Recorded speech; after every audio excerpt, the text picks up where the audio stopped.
Wonderland at White Christmas sa ang Pasko feels sa isang pasyalan sa Silang Cavite. Ang kanilang IG-worthy na Christmas Village, mas pinabongga pa ng artificial snow. Nasa frontline na balitang yan, si Mon Gualvez.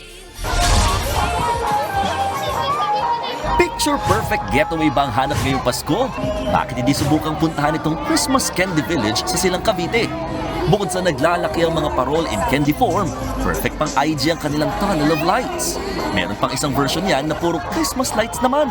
Andyan din ang aabot sa 30 talampakang taas nilang Christmas tree. Hindi rin mawawalang iba't ibang spots na feel talaga ang Pasko. Kaya ang magkakaibigang ito, aliw na aliw. Maganda po siya pang picture, pang Instagram po. Masaya po kasi po sobrang colorful po nung lugar. Tapos ang dami pong tao, tapos halata naman po na nag-enjoy silang lahat. Pati ang pamilyang ito, dumayo pa raw mula Dasmariñas para sa Jane lang pasyalan ng lugar. Para po ipasyal yung mga anak ko at saka mag-enjoy na din po.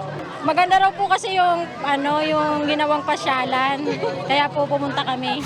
Pero ang pinaka-attraction dito, ang White Christmas feels dahil sa pag-ulan ng snow. One to sawa ang pagbuga ng artificial snow dito sa Christmas Village sa Silang Cavite. Kaya naman kahit magbabad ang mga bata sa ilalim ito, walang problema dahil meron doon itong special substance na hindi harmful para sa mga tao. Pangalawang taon nang binuksan ng libre sa publiko ng Silang Cavite LGU ang kanilang Christmas Village. At para masulit ang pagpunta, naglagay na rin dito ng bazaar ng mga damit at iba't ibang booth pang food trip. Meron na ring rides at mga laro na pangperya. Matagal kasi na nagka-pandemic. Tapos yung mga tao gusto maging masaya, nagmalungkot. So siguro para rin sa mental health ng mga kababayan po natin. Isa lang ang pakiusap nila sa mga bumibisita. Sana po maging maingat po tayo at wag po natin sirain yung mga decorations kasi para mas ma-enjoy na mas maraming tao. Sayang naman kung masisira agad sa unang week pa lang.